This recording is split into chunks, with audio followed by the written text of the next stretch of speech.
Learning objectives.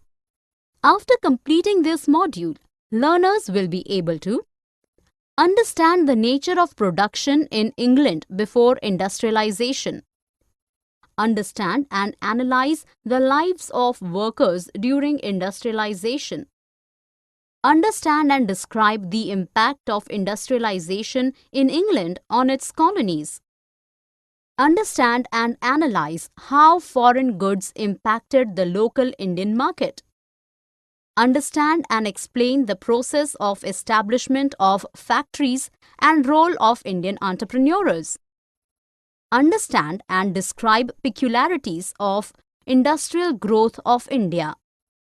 Describe the importance of advertisements in the area of industrialization.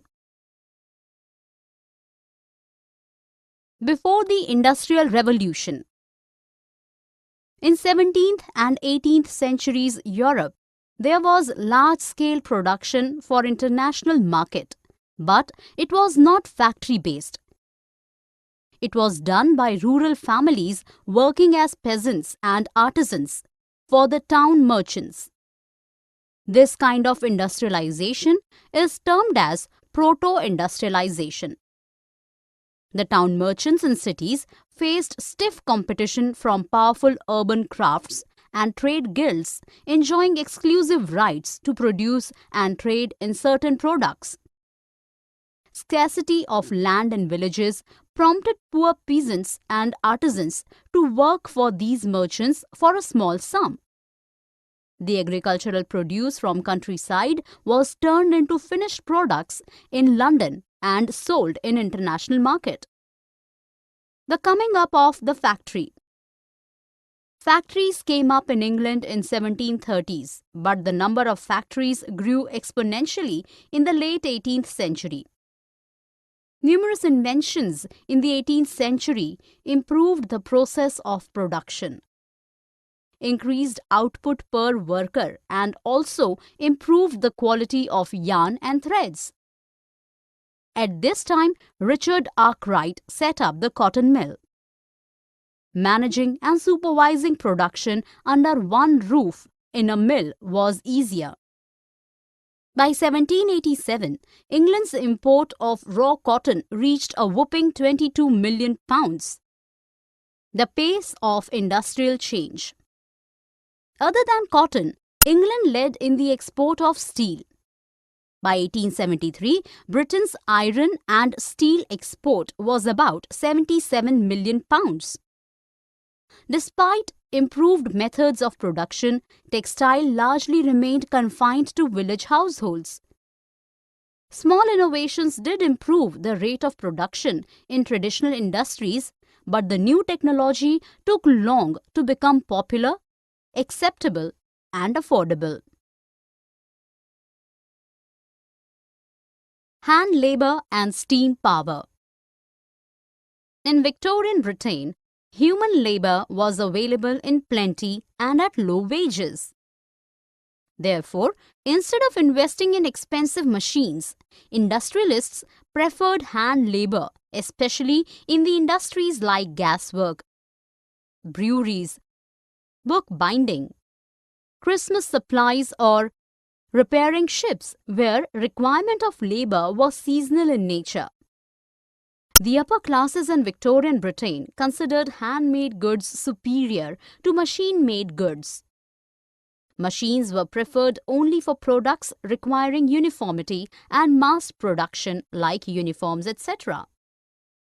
Life of the workers. People in large numbers flocked to cities in search of employment.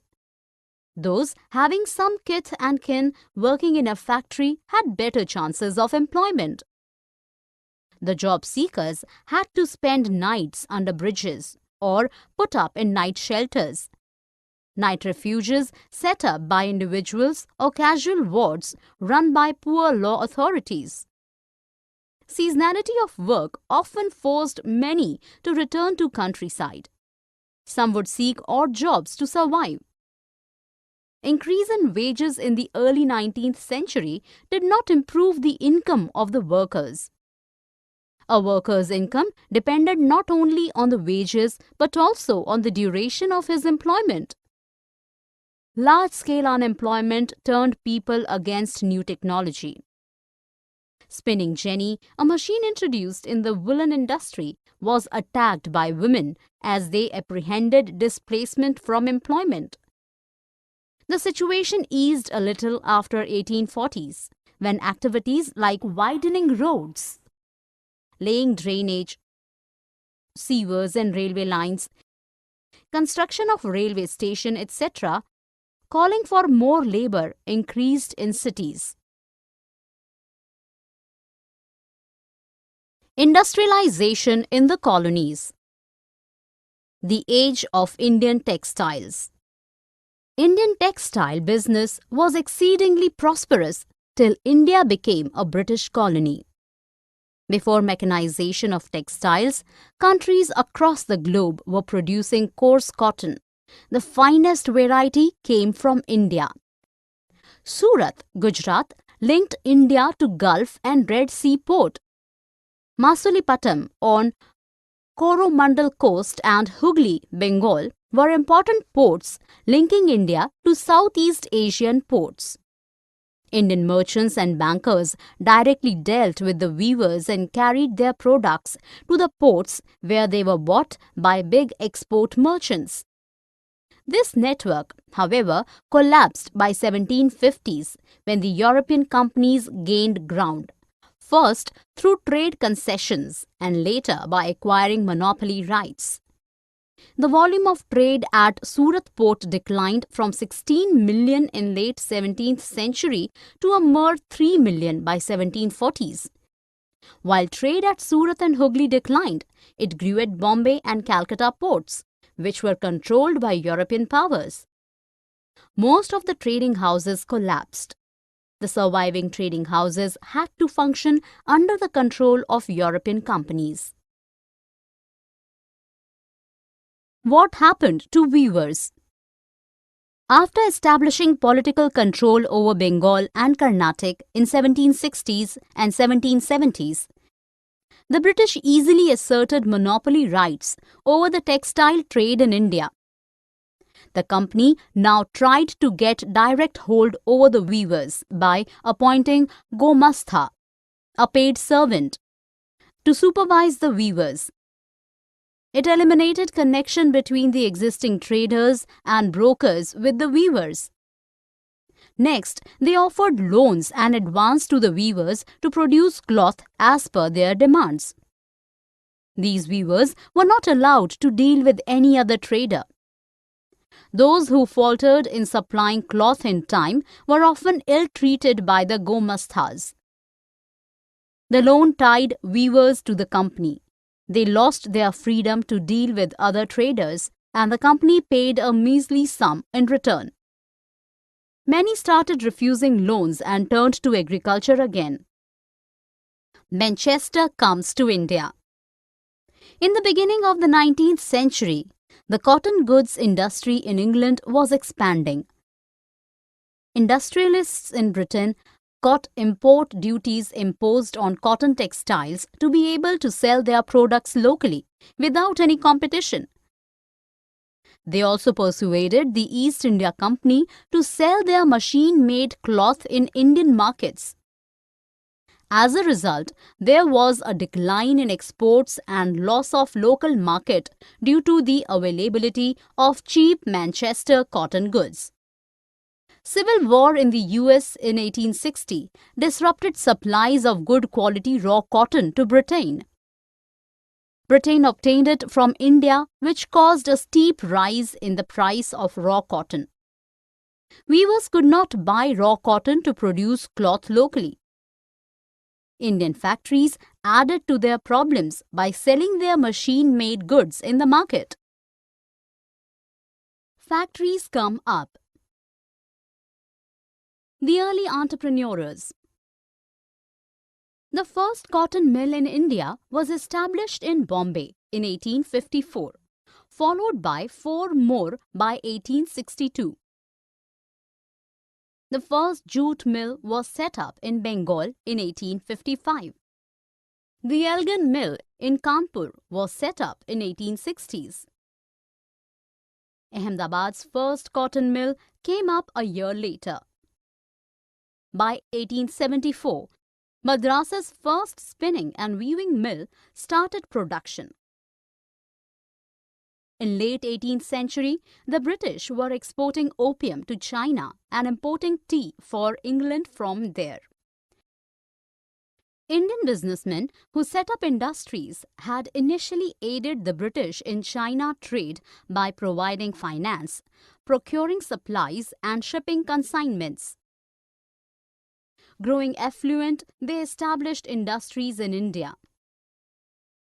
Dwarkanath Tagore and Marwari businessman Seth Hukum Chand in Bengal and Parsis like Dinshaw Petit and Jamsetji Nusserwanji Tata in Bombay are some prominent businessmen who set up industries. Merchants in Madras traded with Burma, Middle East and East Africa. Though Indians financed and arranged capital for Indian industries, they had no say in decision-making. European managing agencies like Bird Hegler's and Company, Andrew Yule and Jardine Skinner made decisions regarding investments and capital. The European merchants and industrialists had their Chamber of Commerce, which did not allow membership to Indian businessmen. Where did the workers come from? Most of the workers in these industries came from neighboring districts and villages. Loss of hereditary occupations pushed them to industrial centers. Industrialists employed factory workers through a jobber who would source workers from his village. Jobbers often demanded money and gifts in return of favors done. The peculiarities of industrial growth. The European managing agencies primarily were interested in export trade. With this view, they bought land at cheap rates from the colonial government and raised tea and coffee plantations and invested in mining, jute and indigo. The coarse yarn produced in Indian factories was no competition to the imported variety pouring in from Britain. Swadeshi movement in the first decade of the 20th century strengthened the local industry as people boycotted imported cloth.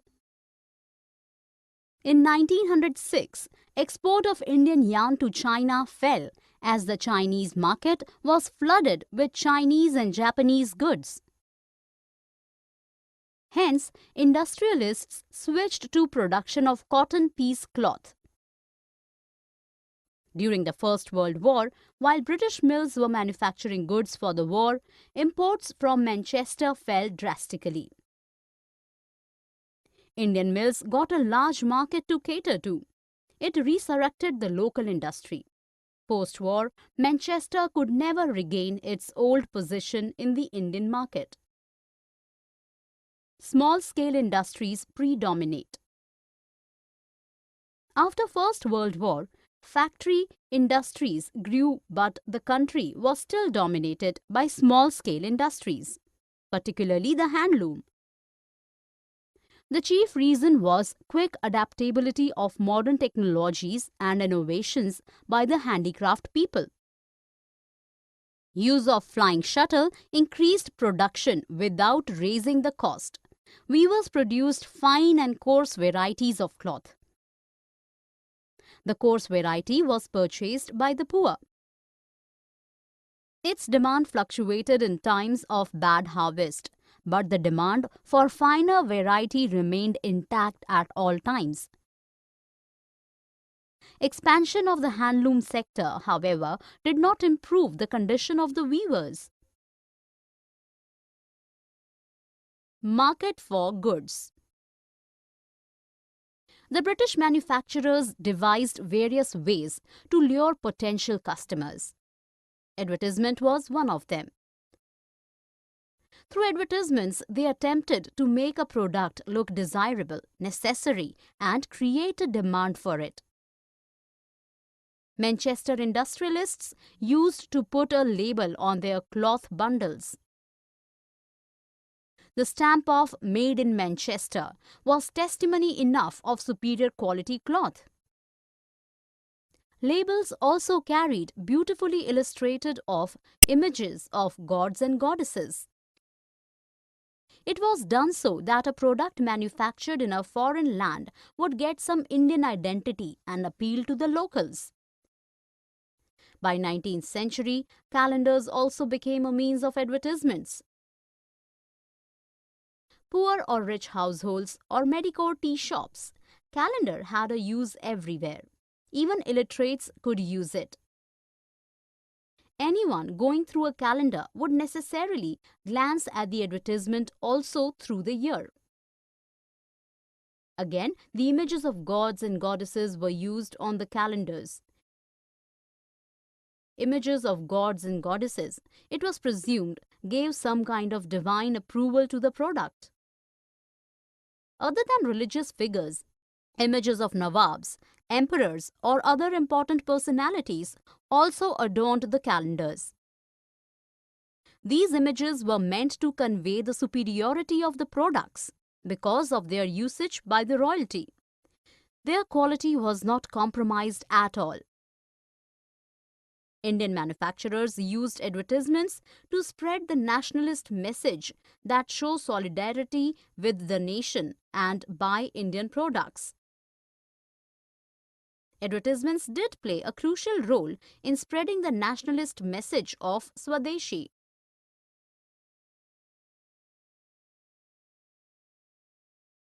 Summary. Let us summarize what we have learned. In 17th and 18th centuries Europe, there was large-scale production for international market, but it was not factory-based.